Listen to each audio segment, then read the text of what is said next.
Some of the most harmful people seem completely normal at first. Most people have already encountered someone whose behavior becomes harmful over time. We often use the word toxic to describe this. But that doesn't mean that a whole person is completely toxic. What's meant are destructive personality traits, imbalanced patterns or shadow aspects that can place long-term strain on relationships. The problem is, these patterns often go unnoticed. They can seem inconspicuous, sometimes even pleasant at first, and only reveal their full impact over time.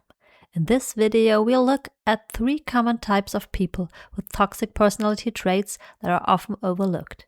The goal is to help you to recognize these patterns more clearly and understand how to deal with them in a stable, grounded way. This is not about judging people too quickly. It's about recognizing destructive dynamics before they lead to exhaustion, over-adaptation, and self-doubt. What really matters is this. It's not about isolated traits. It's about recurring patterns of behavior. And these patterns determine whether a relationship becomes stable or draining over time. Every personality type or archetype has strengths, but every type has also a shadow side. And it is this shadow side that ultimately determines whether a relationship becomes healthy or harmful. The imbalanced king, the narcissistic trait. For context, the narcissist represents the imbalanced version of the king archetype. In its mature form, the king stands for responsibility, dignity, and clear leadership. But in its shadow form, this energy is no longer directed toward the common good. It becomes focused almost entirely on maintaining one's self-image. That's when patterns emerge that are typically described as narcissistic. The traits. At the core is a strong sense of entitlement. This means the person expects special treatment while assuming that others should adapt to them. Relationships are often not experienced as equal exchanges, but as functional tools to achieve personal goals. Empathy tends to be limited because the focus is heavily self-centered. At the same time, there is often a strong tendency to compare, with envy toward others or the belief that others are envious. This can show up as arrogance, condescension, or a sense of superiority. For those around them, this creates a dynamic that is often draining and destabilizing. How to deal with it?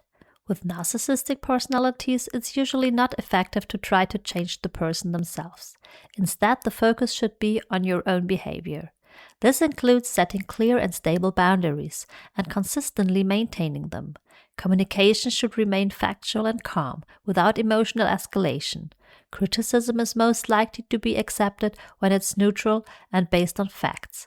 Most importantly, take your own perception seriously and create distance if the dynamic becomes persistently unhealthy. Narcissistic traits are relatively easy to recognize because they are often quite visible. The next type is much more subtle, not necessarily dominant, not necessarily loud, and because of that, much harder to see through. The imbalanced trickster and manipulative traits. The manipulative personality is characterized by influence that is not direct but indirect. Behavior can also appear passive-aggressive and aligns with the trickster archetype. The traits. On the surface, this person often appears calm, cooperative, and controlled, but the real influence happens behind the scenes. Typical patterns include delaying tasks, forgetting things, or only partially following through, especially when something doesn't serve their interests. At the same time, they maintain the appearance of cooperation. Decisions may look independent, but are often subtly influenced. Conflicts are not addressed directly, but managed indirectly. This creates a dynamic that is hard to grasp, but draining over time. How to deal with it? Handling manipulative personalities requires structure and clarity in your own behavior. It can help to give them some room for action and involve them in solution processes. At the same time, agreements must be concrete and expectations clearly defined. It's important not to engage in indirect dynamics, but to focus strictly on verifiable facts. Responsibility should be clearly assigned and not taken on unnecessarily. This reduces hidden influence and makes interactions more transparent. The types we've looked at so far: act actively, either openly or indirectly controlling. The third type is fundamentally different. It doesn't control through dominance, but through adaptation, and that's exactly why it is so often overlooked. The dependent personality or the victim role. For context, this form of toxic personality is marked by strong adaptation and dependency. The traits. At first glance, these individuals seem friendly, helpful, and cooperative. At the same time, they consistently put their own needs aside and orient themselves strongly toward others. They seek validation, avoid conflict, and often struggle to make independent decisions. As a result, implicit expectations begin to build. The environment gradually takes on more responsibility, both emotionally and practically. Over time, this leads to a one-sided relationship that becomes draining for both sides.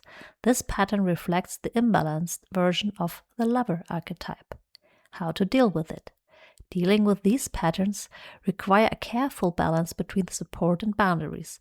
It's helpful to remain understanding, but without taking on responsibility that isn't yours. Encourage independent action by not making decisions for them. At the same time, don't neglect your own needs. Not every insecurity needs to be immediately resolved, as that can reinforce dependency. Clear communication and stable boundaries are essential for a healthy dynamic. People with toxic personality traits cannot be identified by single statements. What matters are recurring patterns and their overall impact. Does a relationship consistently leave you exhausted? Do you find yourself constantly adapting? Do you experience self-doubt or take on more and more responsibility that isn't actually yours? If so, these patterns should be taken seriously. Not to label someone as toxic, but to understand the dynamic, because every personality type has a mature side and every personality type has a shadow side. The key question is not just, who is this person, but rather, in what form is this personality showing up right now? The strategies mentioned here are just initial points of orientation. They don't replace a deeper understanding of these personality archetypes. For every archetype and every imbalanced expression, there are specific ways of responding effectively. When you understand these archetypes, you don't just recognize destructive patterns faster, you also learn how to respond with greater clarity, stability, and effectiveness.